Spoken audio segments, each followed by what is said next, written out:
Hola a todos, qué bueno que nos acompañan. Bueno, vamos directo al grano, ¿les parece? Hoy vamos a desempacar un viaje verdaderamente fascinante a través de las Escrituras. Literalmente nos vamos a meter en la trayectoria de los reyes más grandes de Israel, justo después de esa trágica muerte de Saúl en el monte Gelboé. En esta explicación vamos a ver los picos más altos del poder y sí, también las caídas más tristes de la debilidad humana. ¿Empecemos?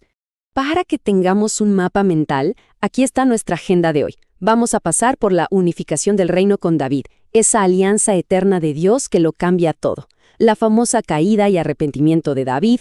Luego veremos a Salomón construyendo el templo, cómo encaja aquí la figura de la reina madre, y cerramos con el costo, la verdad, bastante trágico, de la idolatría. Básicamente veremos el ascenso y la fractura de un reino, pero con un plan divino de fondo. Empecemos con la sección 1. David unifica el reino. Y a ver, este ascenso al poder no fue para nada algo de la noche a la mañana. Mira esto. Tras la muerte de Saúl en Gelboé, David no llegó y dijo, listo, soy el jefe absoluto. Nada de eso. Si te fijas, él se pasa 7 años reinando con muchísima paciencia solo sobre la tribu de Judá, allá en la ciudad de Hebrón.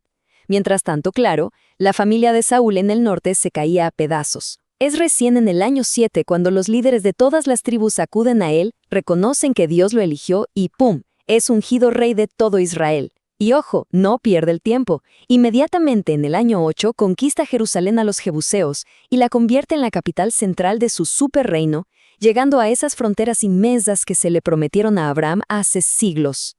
Pero claro, conquistar la ciudad no servía de mucho si no tenías el corazón de la nación ahí. O sea, la presencia de Dios.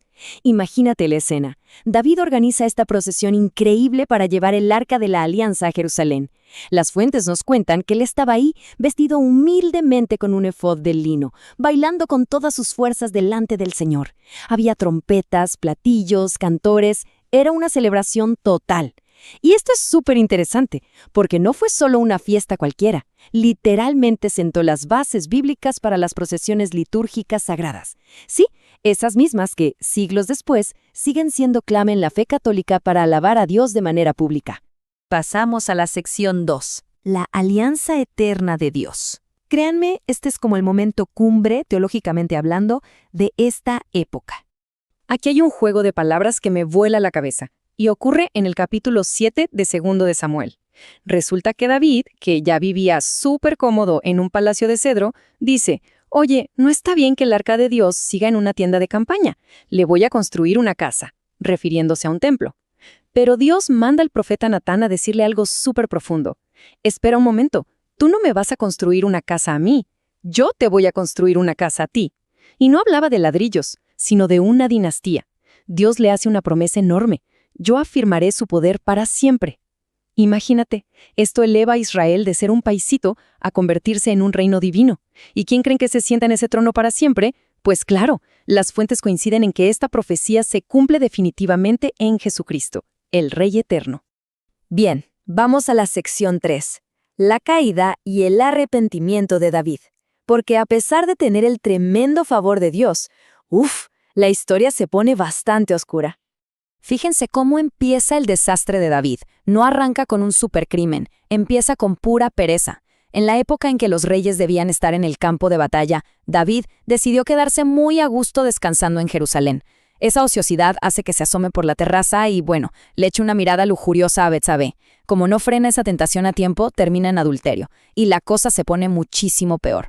Para tapar lo que hoy llamaríamos un embarazo no deseado, David arma un plan perverso y manda al esposo de ella, Urías, que por cierto era un soldado súper fiel, a la primera línea de batalla para que lo maten.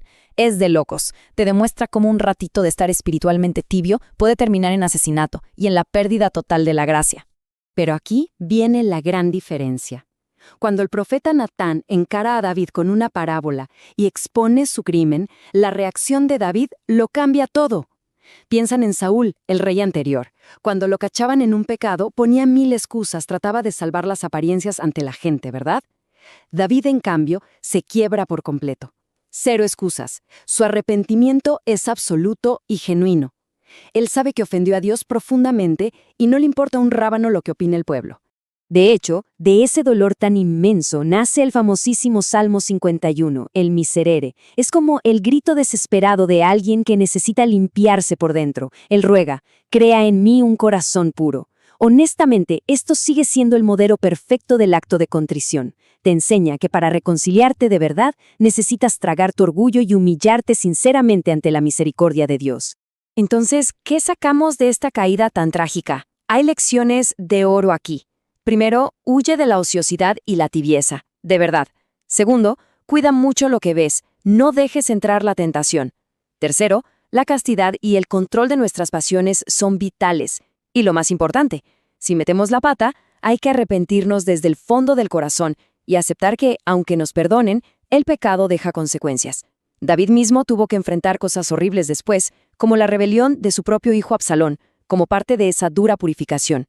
Dejamos atrás esos años finales tan tumultuosos de David y llegamos a la sección 4. Salomón construye el templo. Veamos a la siguiente generación.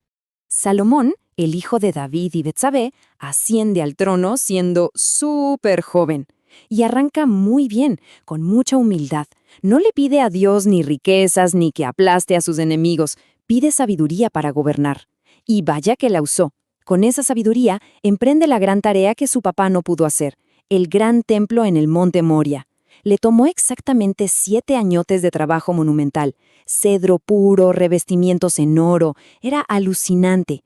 Y cuando finalmente lo inauguran, la respuesta divina fue de película. Cae fuego del cielo y una densa nube de la gloria del Señor llena por completo el lugar, tanto que los sacerdotes ni siquiera podían entrar. Pero, a ver, el templo no es solo un edificio bonito. Si lo analizamos a través de las múltiples capas teológicas, usando los 4 sentidos de las Escrituras, encontramos cosas súper profundas. Literalmente, sí, era esa megaestructura de piedra y oro en Jerusalén. Alegóricamente, prefigura a Jesucristo, quien afirmó ser el verdadero templo que sería destruido y reconstruido en 3 días. Y de ahí representa también a la Iglesia Católica. Moralmente, nos da un toque de atención.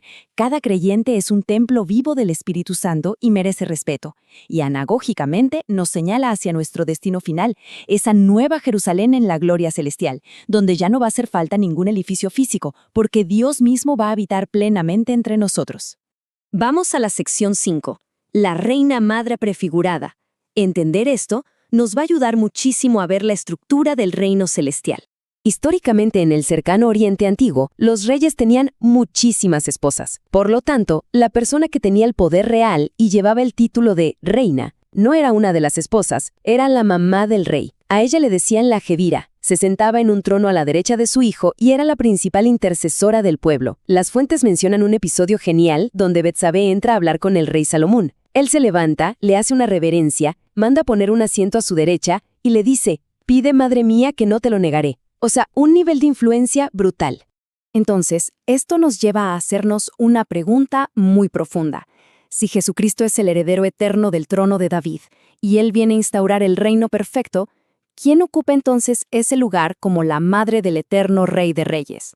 La respuesta, basándonos en este análisis bíblico, es clarísima. La Santísima Virgen María. El altísimo honor y la intercesión que los católicos le atribuyen a la Virgen no es algo que alguien inventó mucho después. Para nada. Está histórica y bíblicamente enraizado en cómo funcionaba el reino de la casa de David. Ella es la Reina Madre Eterna y la suprema intercesora ante su Hijo.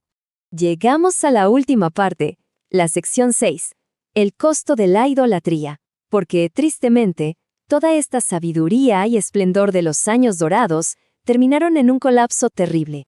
Y ese quiebre del reino unificado tiene un número que es simplemente abrumador: 1000.